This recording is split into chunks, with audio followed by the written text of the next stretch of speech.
I need to ask you a question. Be curious, Drifters. Allegron's won the Brisbane Cup, but it's all Antino. Blake Shin, take a bow. Baraqiel, Benny Allen hasn't moved. Broadside him, bobbed, won the Golden Rose. Pride of Jenny, trying to find the reserves at the 100. She's 3 in front of Mr. Brightside. It's all too late. Pride of Jenny has run them into the night.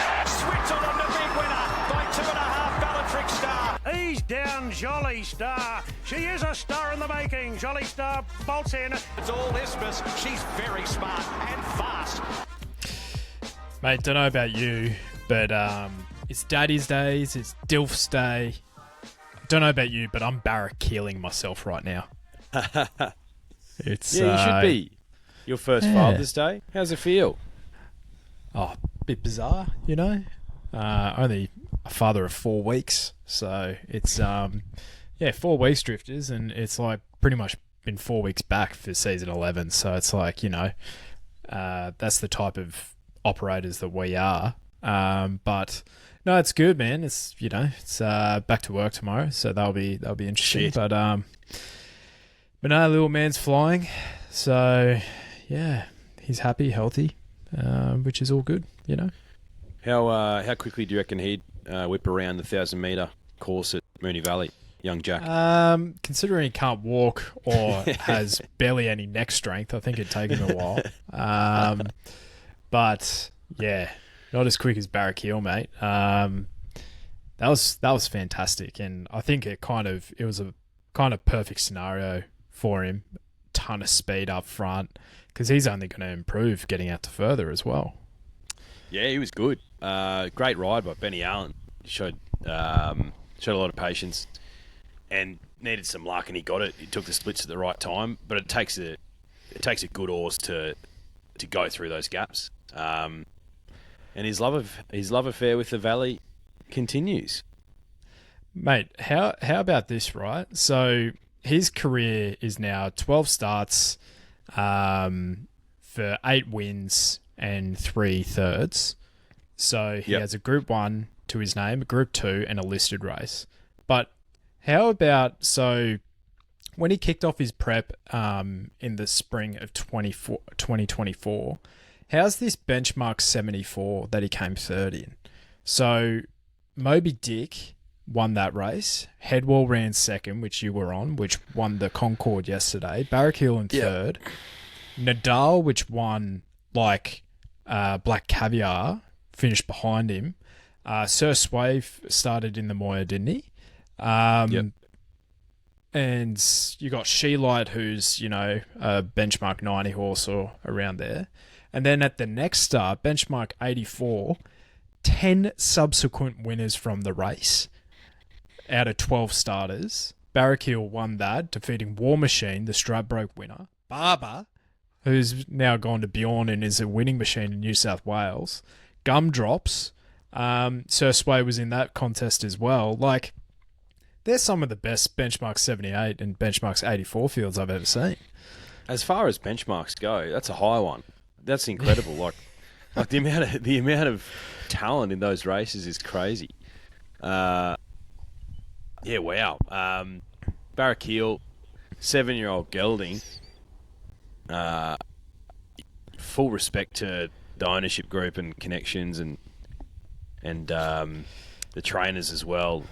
He's with the Corstons, isn't he? And Will Clark. He is. Yeah, they've done a fantastic job. And I guess to fully articulate this, 7 Horse Racing put up a post. I don't know if you saw it, but so in May 2021, he had his first jump out and he went shin sore. So then they went for January 2022, he was cast in his box and punctured a tendon. In April 2023, he injured his suspensory ligament. In 2024, in May, he debuted as a 5-year-old and won 4 races in a row. October that year, he won the McEwen, where we were there, as a 6-year-old at his 5th start.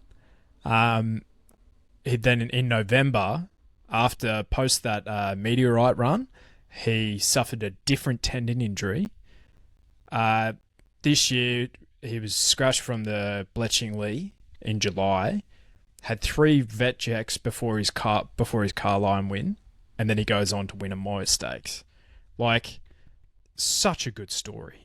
And it just goes to show how quickly it can change in the great game. And there's a ton of owners in this horse, and they've been so patient.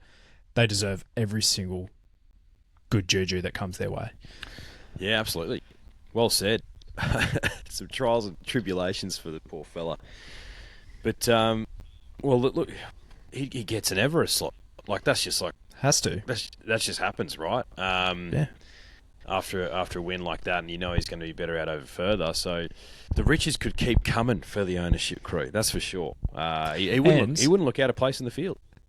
No, absolutely not. He deserves his place in the field. If he's only 2 lengths away from these names, Sunshine in Paris, Right to Party, Bella Nipotina, Stretton Angel, who's gone off her tucker, and then Private Life. He was 6th in that race. That was the champion sprint last year. He absolutely deserves his place in the field. And I don't think Flemington down the straight is his track. He likes a turning track. Will Randwick be the right place for him? I don't know, but this is the time. Lightning only strikes. Strike while the iron's hot, rather. So, and if he fails, mate, there's always like the William Reid and the Moir and all these Group 1 races at the Valley. Full credit to the connections. Outstanding story. Loved it. Loved every minute of it. Loved it even more because I was on him. So good. Well, in the race, like across all the other ponies, I thought Alabama Lass was super. She was up front. Yeah, she was very very tough, and her and Arabian Summer, mate, who both franked this 4-year-old form. Like, I think you can trust it You can trust it pretty much across the board. These horses are going to run in the top half of the field, if not better, when they step up to open class. Golden Boom was really good as well. Payline was fine. Those horses will I think Payline in particular will appreciate getting out further. Skybird was probably unlucky. I think she was probably the unlucky runner. She didn't really have a fair crack at it, but will she beat Baraqiel? Probably not, I'd say. Nah, she if she had the same sort of splits, I think she goes close. But Baraqiel had plenty of running in him, and he got the splits, and I think that just comes down to Benny Allen understands the horse, and also Benny Allen was on him only a couple of weeks ago, track and trip. So, you know, it was the right preparation. I think the price was, like in hindsight, was a bit silly, but I think that was due to the fact that he drew gate 10 and would have come into 9 or something like that. So yeah, and also him sticking at the 1,000 metres was a query, but what probably assisted him was, well, at least on paper, I haven't forensically gone through the times, but there seemed like a lot of speed in the race, and Benny got him in a perfect position as well, and actually ducked back and saved some ground back on the inside, which was a big balls move as well. So, yep. I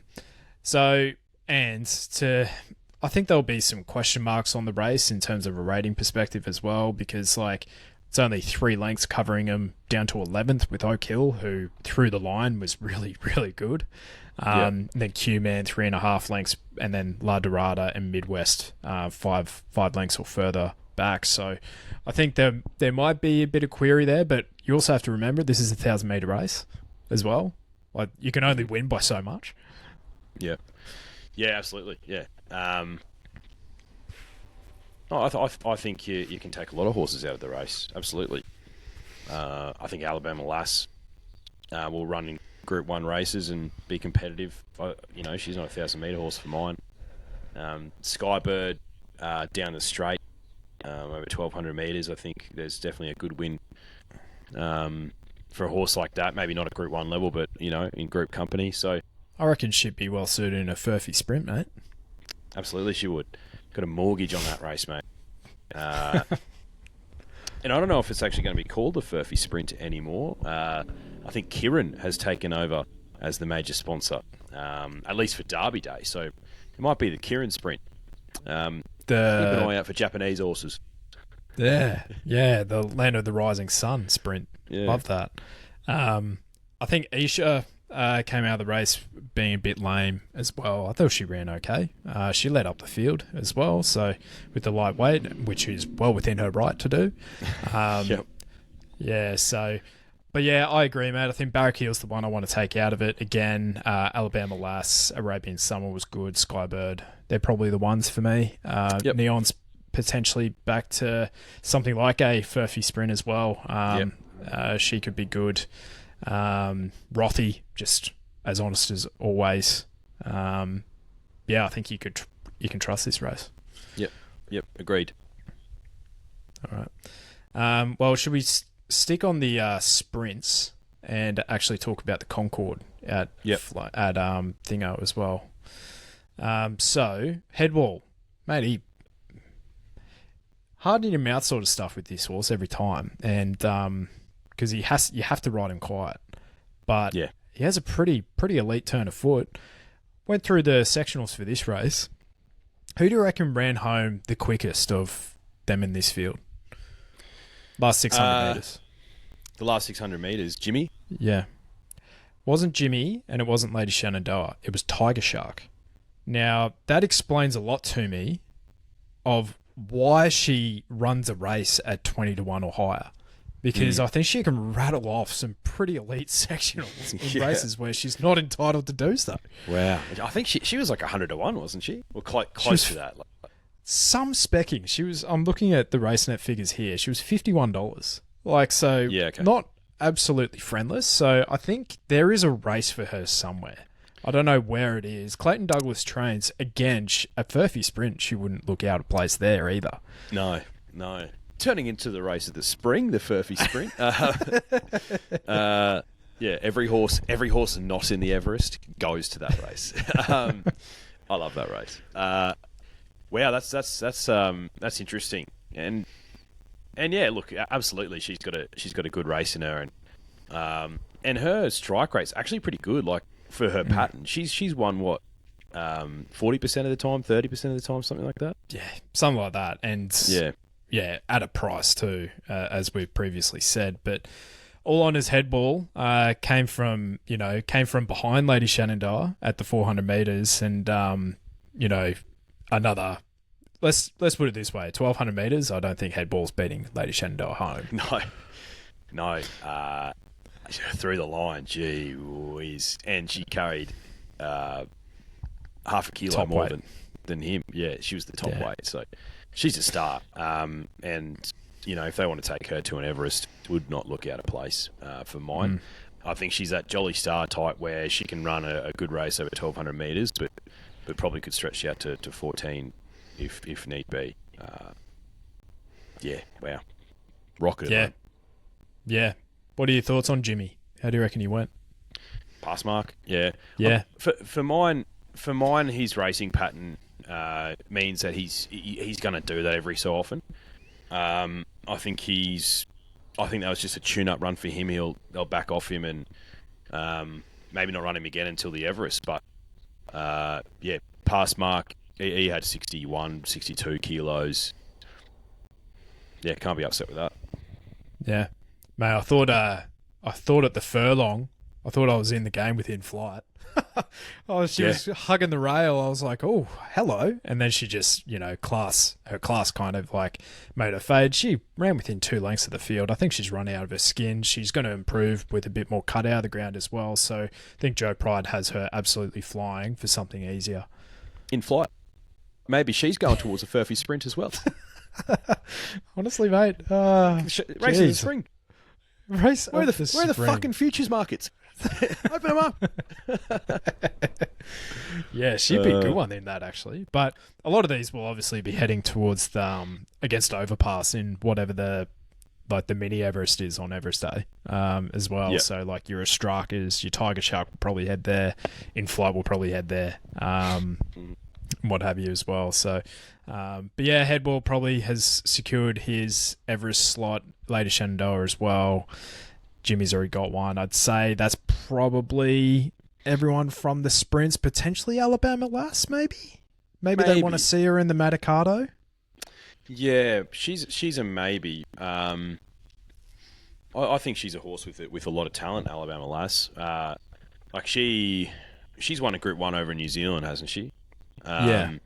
And she obviously has already been over here and won down the straight in Flemington. So, yeah, she's definitely got the potential for mine. But there's a few horses that haven't been announced yet that, like Jolly Star, she's not locked in yet, is she?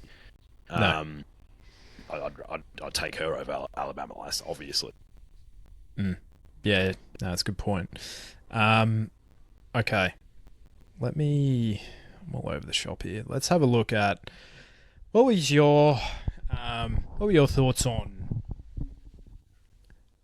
what would you like to say to people that are, I guess, up in arms and a bit dirty at dear old Chad Schofield with Cheerwolf not getting the choppies?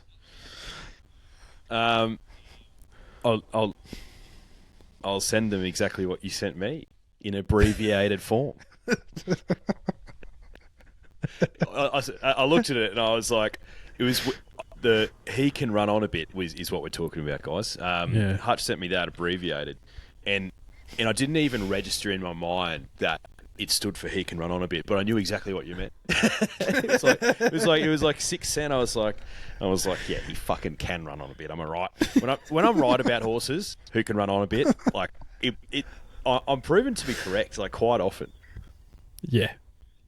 I think he's run super, but that's what he does, and he needs an elite turn of speed. Like he needs a Pride of Jenny like pacemaker basically Absolutely. for him to be like the best winning chance. And like Lindeman's basically gone like from barrier to box here. He's greyhound around Randwick, which you can't say. Like Robusto, who's not up to this grade, was in second position. So I think Sir Delius has run out of his skin. He was over racing as well. We'll get to him, but with Cheerwolf, I think you just got to kind of read the tea leaves, especially at that price. Like it's just and I didn't find Lindemann either, and I saw some good judges tipping for him as well because he was only 2 lengths away from Via Sistina in similar conditions, back on good ground, like puts himself on really pace. Well. Yeah, puts himself on pace, first third, which I said during the week in the preview, no disadvantage not to be in the first third heading into the straight at Randwick with the rail out 4 metres, which proved to be the case, I felt. But yeah, all credit to Lindemann, but I think he was kind of not gifted the race, but let's put it this way. As these horses get into their preps, I don't think he'll be winning again. No, but he has a win in him pretty much every prep, doesn't he? And it's usually at a price. So, I saw some people tipping Lindemann, and full credit to them. And Nash has got that sort of race in him. The real like looks behind him and see ya, bruh. Did it with Private Eye and the PB Lawrence just a few weeks ago. Yeah. Full credit to Lindemann. Cheerwolf, he needs super pace on to show that he is a really good athlete, and he can sustain a long sprint home once he gets out to that mile plus. But the conditions need to be right for him. And so if you're a sicko diving into $1.80, which I think he jumped at, it's like, well, you deserve to burn your money, I think. I was on Sir Delius just following the source in. I thought he ran super. Yeah, and he blew late. Like the 380 on Wednesday was completely gone, which we thought it would be. But he got out to $7, which I thought was massive. Potentially because Vauban might have looked a little bit better in the yard as well, the stablemate. But also just from the sheer support of Cheerwolf. I think listening to the coverage, he was easily the best back runner on the day. Which I don't understand it. Me neither. And if he does win, so be it. You know what I mean? Like $2. Oh, absolutely. Have your money, bro. There's $2 shots and then there's $2 shots. There's $2 shots like Angel Capital, who he is clearly like in the conversation of an Everest now, where we thought that prior to the race, and he wins by 4 lengths. But then you have a $2 shot like Cheerwolf, where you don't know where he's at, if he's going to be like jump with them or not, and there's not a ton of speed in there. Does he actually? You just got to kind of like compare it, and that's the art of punting as well. Yeah, not every opportunity to double your money, i.e., betting on a $2 pop, is as straightforward as buying into one of our pots. Like that's a straightforward way of doubling your money. Really straightforward. Betting on Cheerwolf is not a straightforward way of doubling your money. Let's put it this way: if Cheerwolf is running, because we're doing a few pots drifters. Well, I think there's actually a schedule on your Neds app, and you could see when we're doing them. Like, if Cheerwolf's running, like I doubt the pot is going to be on him. Let's put it that way. yeah. Incredibly unlikely. Incredibly unlikely that any of our punters' money is going towards Cheerwolf, and that's funny. Who else was in that race? Is there anyone in that race that we sort of need to look at and take out of it? Apart from Sir I think Delius? so. Looking at the sectional data again, Cheerwolf's run the quickest last 600 metres of the race. Like, no shock there. But he was only 0.8 of a length quicker than Sir Delius. And, I think Sir Delius is the one. He is the stayer that you take out of that race for the spring. So I'm looking at my tickets. His Underwood price has come in, so we tipped that out a few weeks ago. His Caulfield Cup price, more importantly for me, has come in as well. So he's in from $15 into about 10s now. And I'd say that's the early spec. I have a feeling that will come right in, especially because the stable hasn't really confirmed if he's heading that way. I think they'd be mad not to. Especially because that was pretty rock hard deck there yesterday, and he proved that that was his first time seeing it. Yeah. And he's proven on soft ground as well. So I think he's super versatile. I just think he's just such an easy bet to have in the Caulfield Cup, with Treasure in the Moment not heading there, Aliana not heading there, like chips in sort of stuff. Like Yeah. He's got clearly a lot of upside, not just from how he ran, but how he looked. He's a stallion, right? So he's still got his nuts. Bro will trim up massively from that. And I'm with you, mate.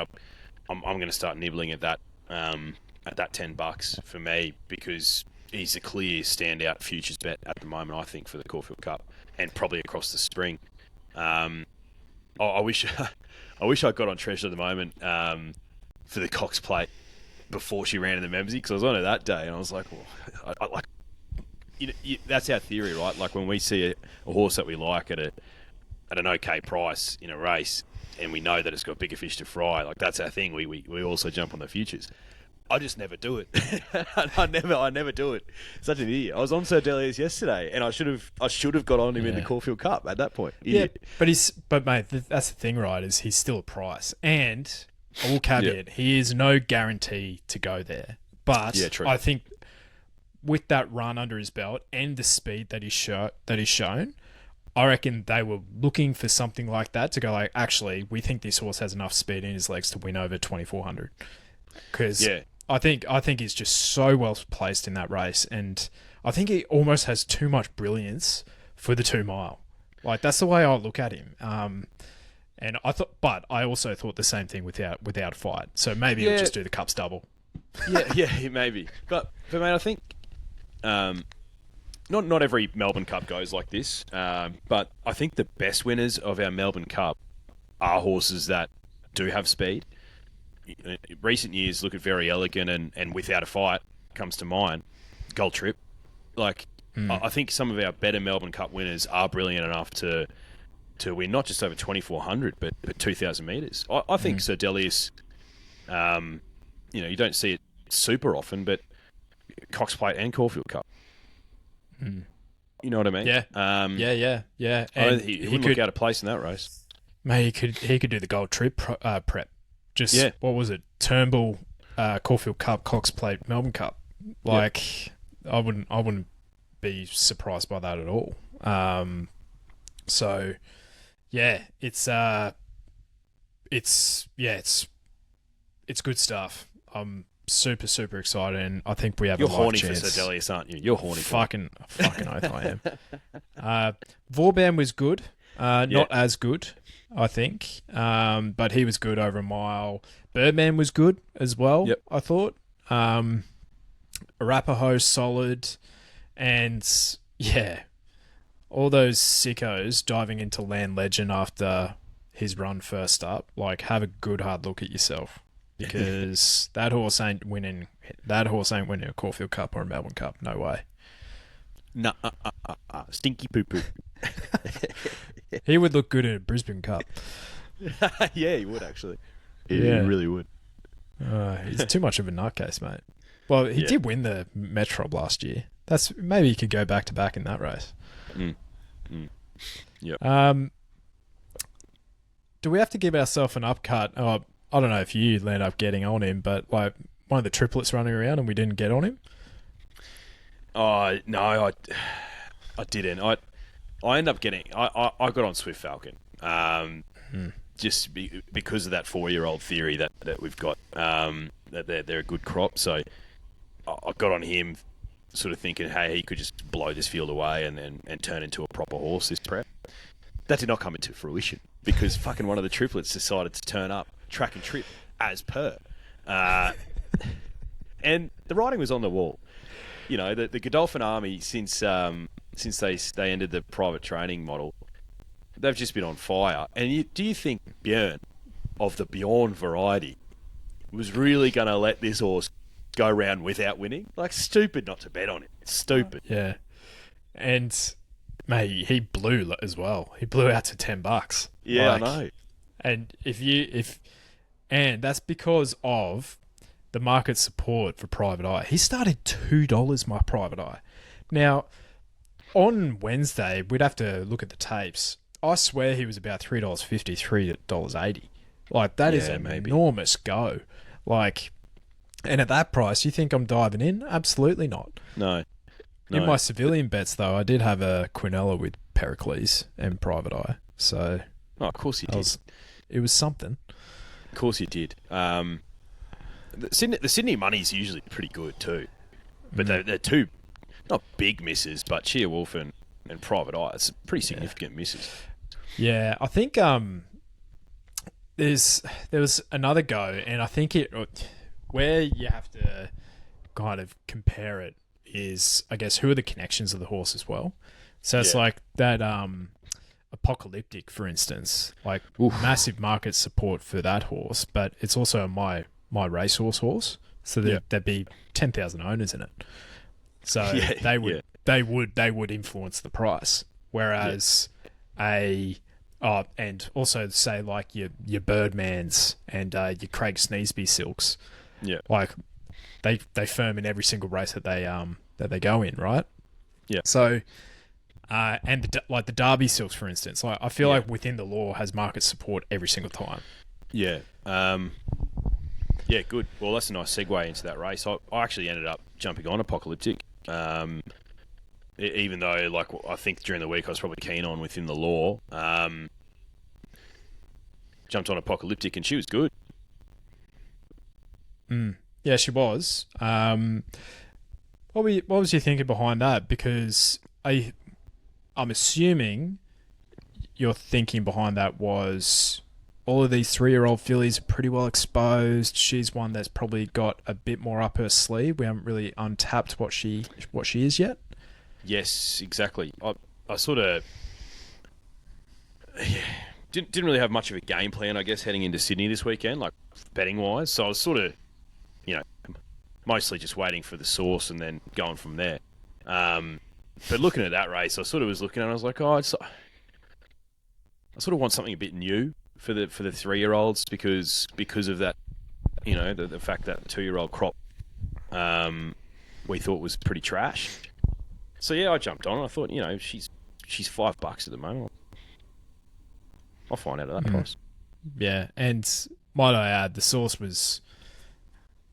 had zero confidence yesterday. I'll tell you that for free. That's why the source. Did you speak to them? Yeah, I did exclusively, and that's why there was no video this week because there was zero confidence in any of those tips. I think the first 3 ran last. So,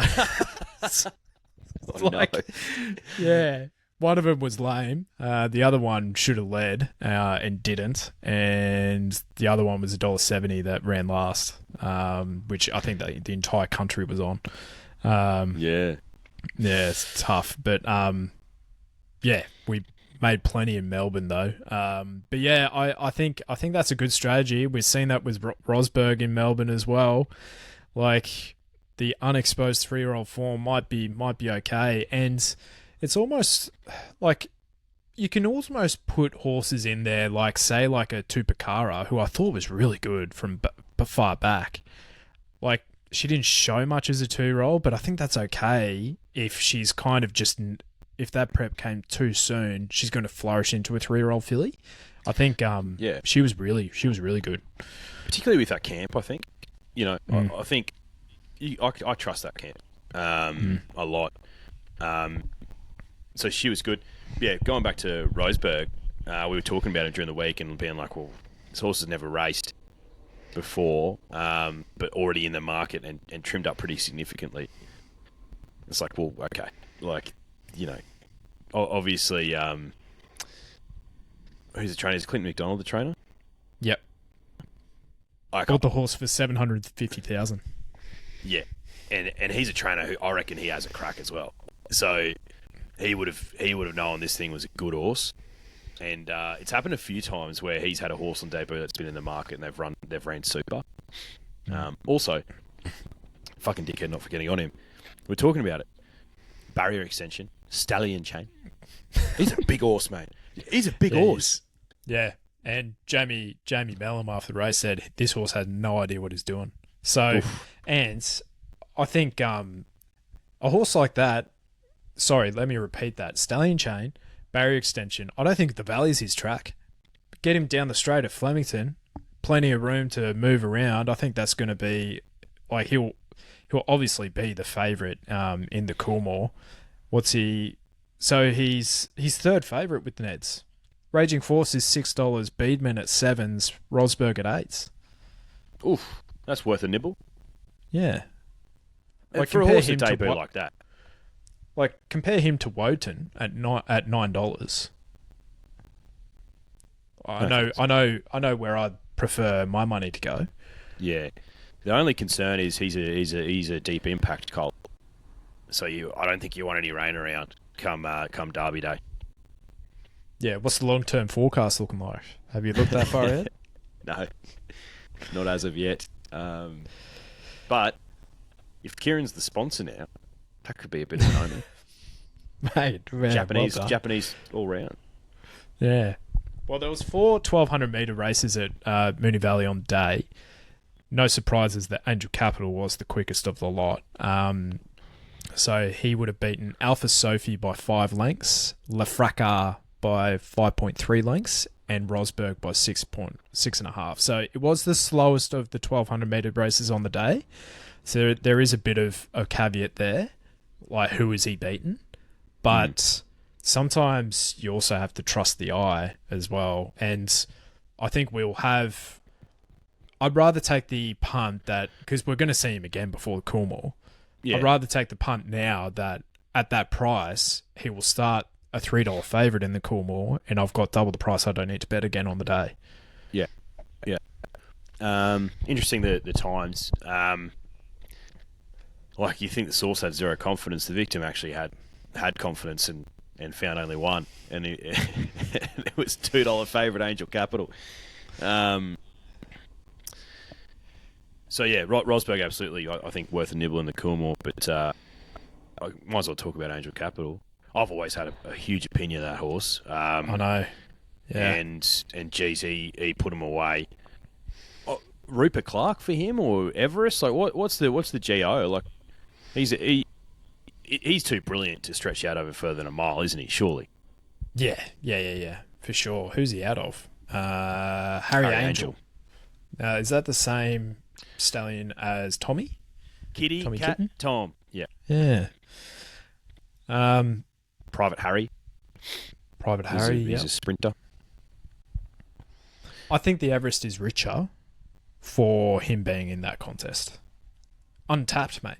Untapped. He's Entire. Yeah, I think you've got the right connections for that race. He's again another 4-year-old. I think the slot holders, they're not idiots, mate, because they have form. They will have form students going to them. Hey, jump if it's not like say a Jolly Star. Jump on these 4-year-olds for this slot. Don't bother with the 3-year-olds. Go for the 4-year-olds this year because they're going to be far more competitive. And Angel Capital is arguably at the top of the tree for them. It's been a while, and I can't recall it being like this whilst we've been doing the pod. Since there's been so many good, not just 4-year-old mares, but also 4-year-old colts. You know what I mean? Like I feel like we see them burst onto the scene as 3-year-olds, and they're gone before we can really fall in love with them.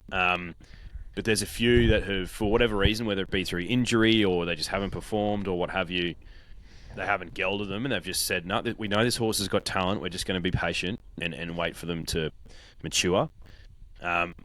Bivouac was an elite 3-year-old, but I think he got better as a 4-year-old. And I think we're seeing that with the likes of Angel Capital. Private Harry, if you've seen him, holy shit, he looks like an absolute beast. He's a 4-year-old entire. Tropicus we saw win last week. He's a 4-year-old entire now. So yeah, it's a bit unusual that we've got that many sort of 4-year-olds going around. But I'm with you. There'd be all the smarter form students than us, way smarter, might I add. Smarter than the victim and the source. Like full-time job sort of stuff. Yeah. Like the guys who buy stallions are talking to these blokes, being like, "Should I buy this stallion?" I'd like to speak to the form student who suggested that the connections who brought Bustler across do that and put him in the Everest, because where are they now? But I think Angel Capital wouldn't look out of place.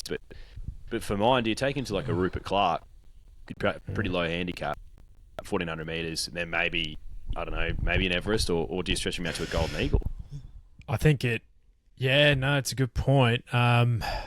Would that failure, for lack of a better term, in the Caulfield Guineas, where it was very on-pace dominated with Private Life, be on their mind potentially? He didn't run in the Caulfield Guineas.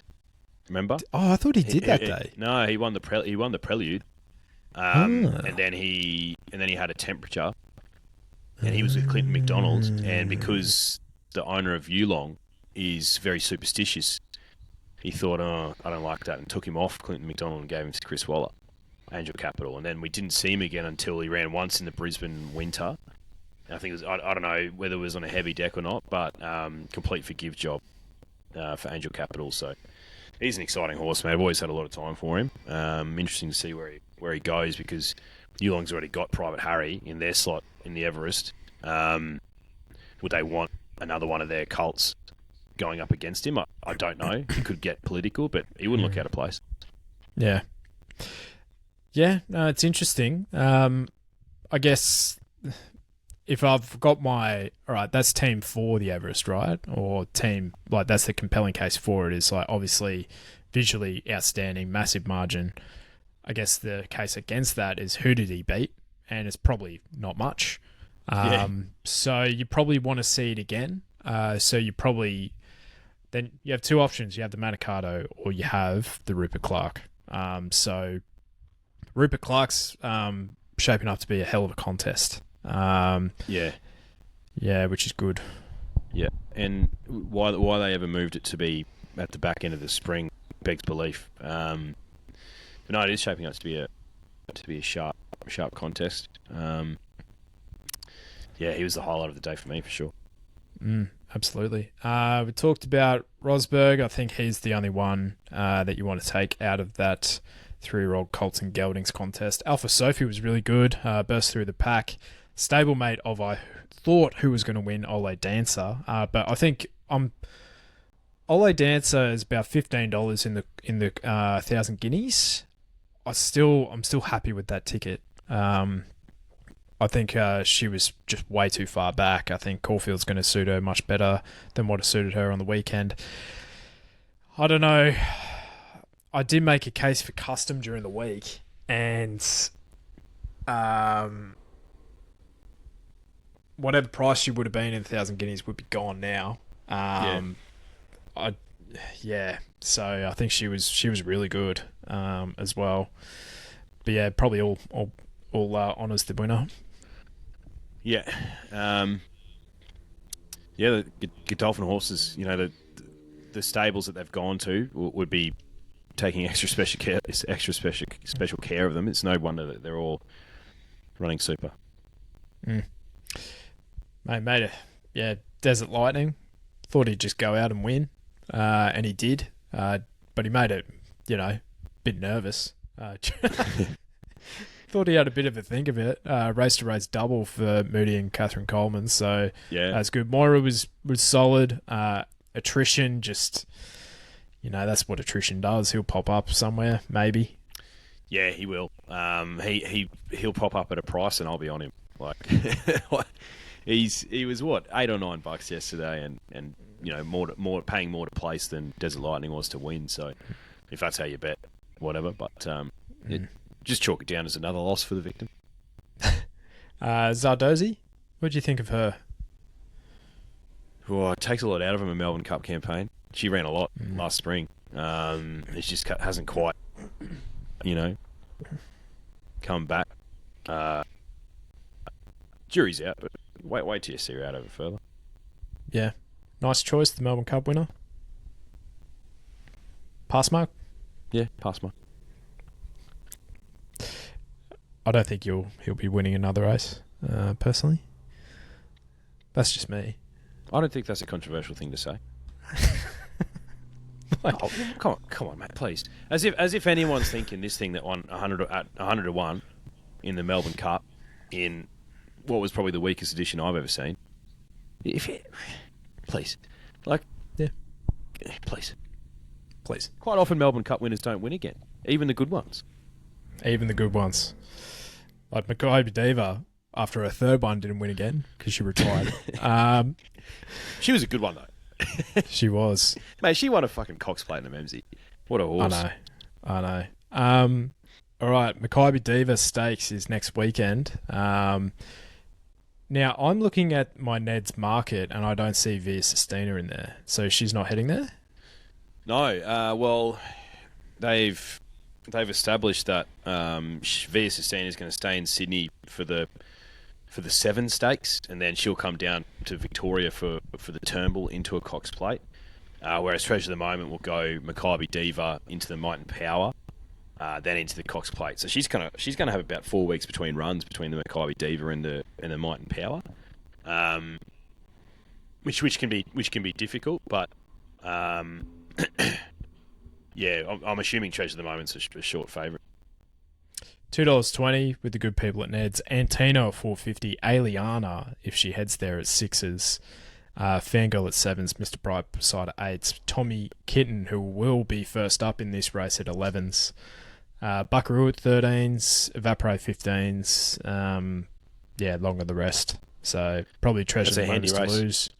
It is. I hope Aliana's there because I can't really recall if they've faced off previously, those two. No, they wouldn't have. Unless it was early days. But I like Aliana. She's a good horse, daughter of Castel Vecchio. The only slight mark against her is the bet of the spring when she was in the 1,000 guineas and she launched home to just miss. I was a very upset boy that day. That's the only mark I've got against her. But aside from that, big fan. Well, if I'm looking at the weather this week in Melbourne, it's 0 to 4 mil on Tuesday, 0 to 9 mil on Wednesday, 0 to 5, and mild temperatures. So it might be some rain-affected ground, which I don't think Treasure of the Moment absolutely adores, but Aliana laps up. So that could, if it's only a couple of lengths difference, that could be the changer there. So Aliana, if she's heading there, could be a bet. Yeah, absolutely. Treasure of the Moment's coming out of a very fast run Memsey, which suited her, obviously. Maybe if this race is a bit slower, maybe Aliana will be closer and easier to launch. But that also then might also play into Antino's hands because that long sustained sprint obviously suits him better when there's not as much pace in the race, and he'll obviously improve second up. So, yeah, Treasure of the Moment is the one to beat clearly, but if you want to make a case for something at a better price, you could talk me into a lot of horses in that race. Absolutely. So Rupert Clark, which will be our next day for our hosted pots, the 20th of September. Sepals at $4, Angel Capital at $4 as well, Damask Rose at $7s with Lazura, who I believe is confirmed for coming down. Another will at $8s. Magic Time 11s with Miss Rombini Evaporate. Longer the rest. Tropicus at 15s, which is interesting. So yeah, that's I think that's a race hard to have a bet into now. Just because a lot of those at the top of the market are going pretty well. I would say. I know where the pot will be going. Come on, please. Have to. Yeah, Underwood. So Buckaroo at $3.50, Moira at $5, Sir Delius at $6s, Desert Lightning at $8s, please. Vauban at $8s, Anisette $9s, Aliana $9s, longer the rest. That looks like a bet for. The Underwood might be ballot exempt from like penalties into a Caulfield Cup potentially. Buckaroo was good though. Yeah, he was. I just want to back Sir Delius and everything. Absolutely everything, mate. When you find ones you like, you have to. Even when logic suggests otherwise, you just because you'll be filthy if you're not on, and he wins. You'll be filthy. That was. I think we can check the tapes if we absolutely need to, but I think that's why I ended up jumping on Baraqiel because I thought that benchmark's 84. I didn't necessarily think it at the time, but I was like, you know what? This horse is just going to win on Cox Plate Day. And he did. And I think it was $5 into about $3.50. Kind of got out of the casino for that prep. Jumped on him first up. Jumped on him again here. And looking at him in the Manicato, he's $4 in that market behind Lady Shenandoah, who's at $3. Magic Time at $5s, War Machine at $5s, Angel Capital at $7s. If he is heading there, I think that's he must be heading towards Rupert Clark then. Angel Capital. Must be. Incredibly well placed. He wouldn't have a massive rating, Angel Capital, because he's never won a Group 1. He's won group races, so it's not like he's going to be on the minimum, but he'll get some weight relief. Yeah.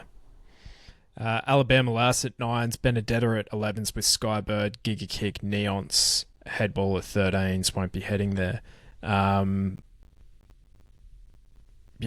Fascinating. And then that'll be another hosted pot night as well because we won't be doing Golden Rose Day because the grand final will be on that day, which I think would be an absolute miracle if we make it. But stranger things have happened. They're a bit battered and bruised, the poor Lions, aren't they? Stranger things have happened, mate. Like Nice Choice won the Melbourne Cup, so yeah. Golden Rose, interesting. Nepotism at 5s with Wotan at 6s. Autumn Boy 7s. Skyhook at 9s. Apocalyptic at 13s. Probably won't be heading there. Devil Knight 15s with Raging Force, Tentris, Vinrock, Baywalk. Within the Law at 17s with Rivellino and longer the rest. Is Tempted in that market? She's at $26, but you rarely see fillies go to the Golden Rose.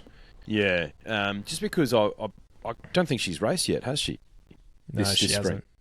I have a feeling she might be heading towards a Coolmore, I reckon. Yeah, that's what I was thinking. She gives me in secret vibes. I'm not saying she's that good, but she gives me those sort of vibes. I'm a big nepotism guy. He for me is the cult of the spring to do the Golden Rose Caulfield Guineas, Cox Plate, lightly weighted for me. Yep. You know, out of brutal, I think he'd be able to stretch out to 2,000 metres, especially with that lightweight. Interesting. I tempted $11 in the Coolmore. Is she? Yeah. Like, I prefer to have a play there on her than Wotan. Like, I think, honestly, mate, Wotan might be my... I was really taken by that run. His return. And I've never said that about that horse, ever. No. So I think in the Golden Rose, he might be my pony. But that might be the only time. Mate, you're good at getting out of the casino. Yeah. Well, sometimes. No, that's when you just say absolutely. Yeah. Well, all right. So looking at the Caulfield Cup market really quick, Aliana at 9s. Now she's very unlikely to go there. Buckaroo has at a ticket 11s. at 21s, I think. Damn. So Buckaroo and Sir Delius at the moment are virtually equal favourites at $11. Yeah, right. Interesting. And then you got like Treasure of the Moment, who won't be heading there. Land Legend at 15s with Middle Earth and Vauban. So, yeah. And then let's have a quick look at the Melbourne Cup, because that will be the other one that will be influenced. So Sir Delius into $9 equal favourite with Al Riffa. Vauban at 11s. Deacon at 15s with Scandinavia at 17s. Interesting. Very interesting. Well, I think that's it, mate. I think that's all she wrote. Brill. Great weekend. Look, not from my pockets, but, you know, we're just getting into it. The good horses are coming back. The pitch is getting clearer. Yes, it is. And day of recording, Ka Ying Rising is also running in Hong Kong. Yes. So I will be glued to that, as is my right on DILF Day of all days.